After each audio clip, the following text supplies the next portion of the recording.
मैं Napoleon Hill हूँ। यदि आप मुझे ये 10 मिनट पूरे होश और बिना किसी भटकाव के दे सकते हैं तो मैं वादा करता हूँ कि मैं आपके दिमाग के उस जंग लगे ताले को खोल दूंगा जिसे आपने सालों से बंद रखा है। आज आईने में खुद से आंखें मिलाइए। क्या आपको वहाँ एक विजेता दिख रहा है या फिर एक ऐसा इंसान जिसने बहानेबाजी की चादर ओढ़कर अपने सपनों की लाश को दफना दिया है?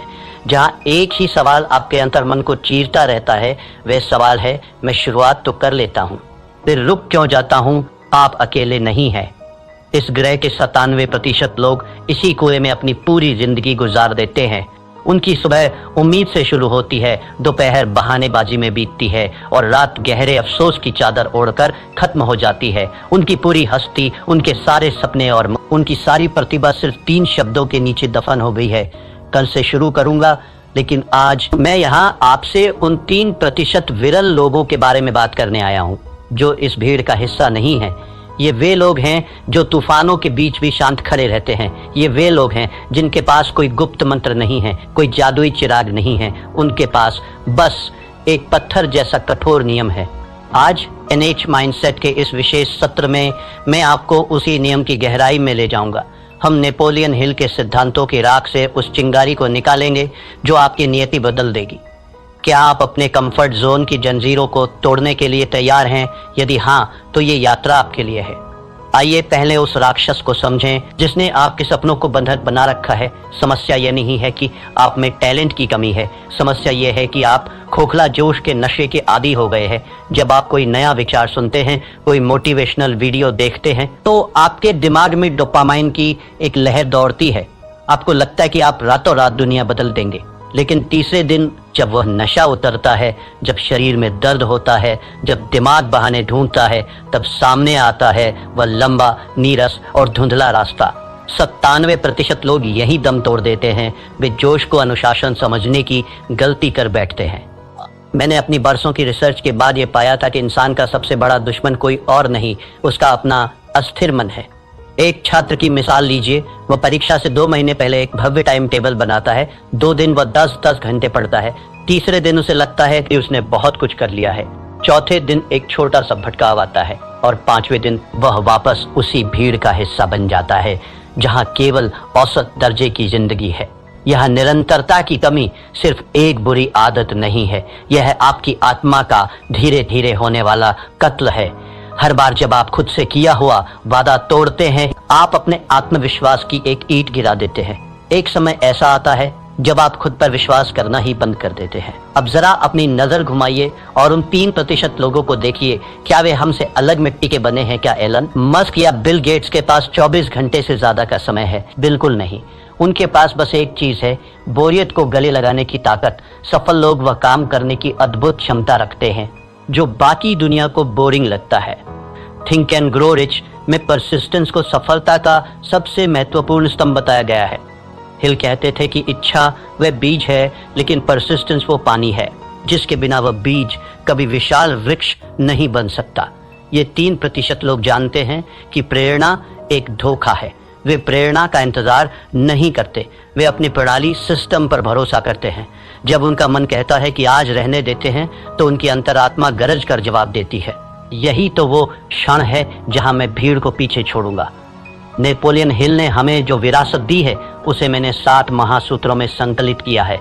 इन्हें ध्यान से सुनिए क्योंकि ये आपके जीवन के मंदिर की नींव बनेंगे। पहला सूत्र, निश्चित मुख्य उद्देश्य। आपके भटकने का सबसे बड़ा कारण यह है कि आपको पता ही नहीं कि आपकी मंजिल कहाँ है। मुझे अमीर बनना है, ये कोई लक्ष्य नहीं है, ये एक खोखली इच्छा है। मुझे अगले 12 महीनों में अपने व्यवसाय से 10 लाख रुपए कमाने हैं। यह एक निश्चित उद्देश्य है। जब तक आपका लक्ष्य स्पष्ट नहीं होगा, आपकी ऊर्जा बिखरी रहेगी। अपनी डायरी उठाइए और अभी लिखिए आप वास्तव में क्या चाहते हैं। दूसरा सूत्र, सुव्यवस्थित योजना। सिर्फ ख्याली पुलाव पकाने से महल नहीं बनते। आपको उन पत्थरों को उठाने का एक सटीक नक्शा चाहिए। अपने बड़े लक्ष्य को इतने छोटे छोटे टुकड़ों में बांट दीजिए कि उसे पूरा ना करना असंभव हो जाए। अगर आपको एक लेखक बनना है तो पूरी किताब के बारे में मत सोचिए, सिर्फ रोज के 200 शब्द लिखने का लक्ष्य रखिए। तीसरा सूत्र, परसिस्टेंस। दृढ़ता चरित्र का वह हिस्सा है जैसे लोहे के लिए कार्बन। इसके बिना आप एक कमजोर धातु की तरह हैं जो दबाव पड़ते ही टूट जाएगी। जब असफलता आपके दरवाजे पर दस्तक दे तो उसे हार मत समझिए, उसे एक कठिन गुरु मानिए जो आपको अगले स्तर के लिए तैयार कर रहा है। चौथा सूत्र, the mastermind group Napoleon Hill का मानना था कि जब दो या दो से अधिक दिमाग एक साझा उद्देश्य के लिए मिलते हैं तो एक तीसरी अदृश्य शक्ति जन्म लेती है। अकेले चलना महानता की निशानी नहीं है।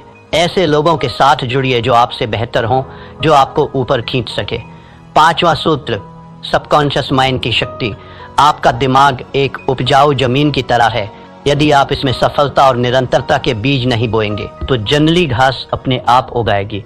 रोज सोने से पहले अपने लक्ष्य को दोहराइए, उसे महसूस कीजिए जैसे वह सच हो चुका हो।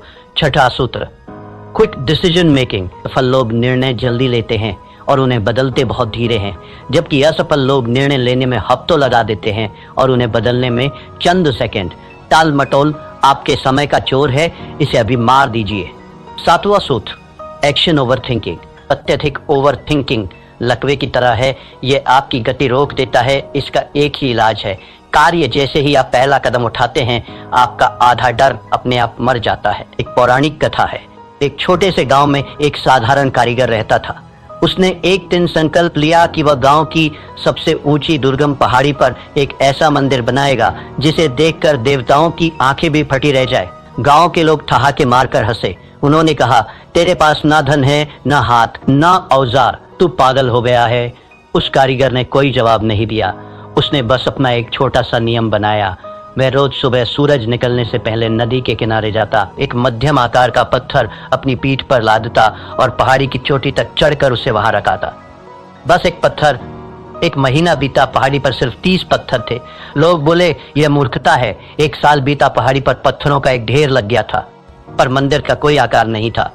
लोग बोले, तू अपना जीवन बर्बाद कर रहा है। 5 वर्ष बीत गए।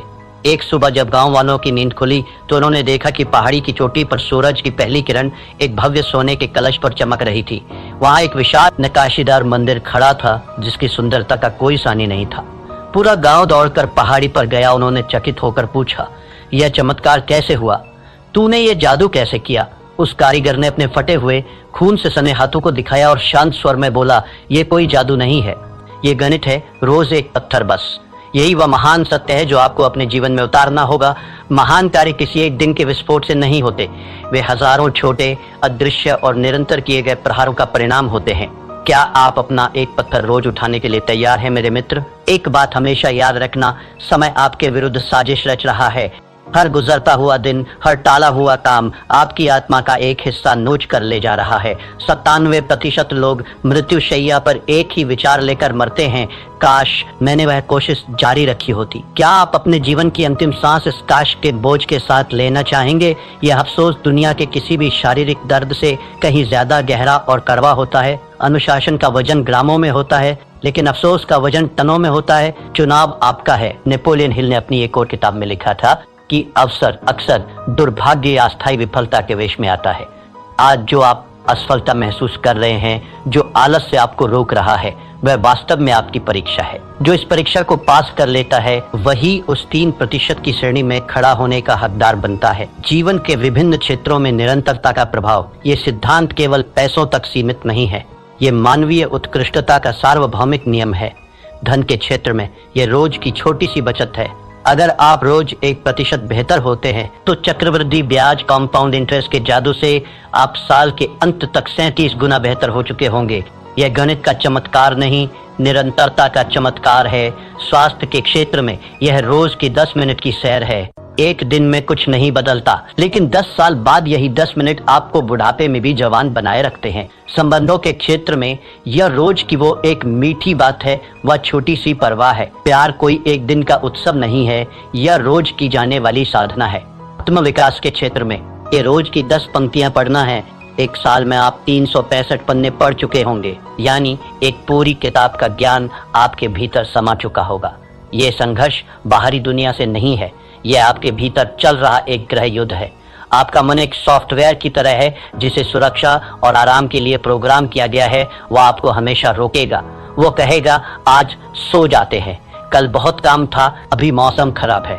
लेकिन आपकी आत्मा, वो दिव्य अंश जो आपके भीतर है, वह जानती है कि आप किस मिट्टी के बने हैं, वह जानती है कि आप अनंत संभावनाओं के मालिक हैं। आपको अपने मन का गुलाम बनने के बजाय अपनी आत्मा का सेनापति बनना होगा। नेपोलियन हिल कहते थे कि मनुष्य का मस्तिष्क जिसे सोच सकता है और जिस पर विश्वास कर सकता है उसे वह प्राप्त भी कर सकता है, लेकिन विश्वास केवल सोचने से नहीं आता। विश्वास कर्म से आता है। जब आप रोज अपना वादा पूरा करते हैं तो आपका दिमाग आप पर भरोसा करना शुरू कर देता है। अब वक्त है कोरी बातों को क्रिया एक्शन में बदलने का। मैं आपको एक चुनौती दे रहा हूं, 90 दिवसीय परिवर्तन योजना। पहला चरण, 1 से 30 दिन आदत का निर्माण। इस दौरान अपनी चुनी हुई आदत को सिर्फ 5 मिनट दें। चाहे बाहर तूफान आ जाए, चाहे भूकंप आ जाए, वो 5 मिनट आपकी जिंदगी के सबसे पवित्र मिनट होने चाहिए। यहाँ आपका लक्ष्य परिणाम नहीं बल्कि उपस्थिति दर्ज कराना है। 31 से 60 दिन, पहचान का बदलाव। अब आप केवल वह काम कर नहीं रहे हैं, अब आप वह काम बन रहे हैं। खुद से कहिए, मैं वह इंसान हूं जो रोज व्यायाम करता है, मैं वो इंसान हूं जो रोज पढ़ता है। आपकी पहचान बदलने लगेगी। 61 से 90 दिन मोमेंटम का जादू। इस अवस्था में पहुंचते ही जादू शुरू होगा। अब आपको खुद को धक्का देने की जरूरत नहीं पड़ेगी। अब आप एक ऐसी ट्रेन की तरह हैं जो 100 मील प्रति घंटे की रफ्तार से दौड़ रही है। अब आपको रोकना नामुमकिन है। तो मेरे साथी यात्रियों, अब आप उस तिराहे पर खड़े हैं जहां से 2 रास्ते अलग होते हैं।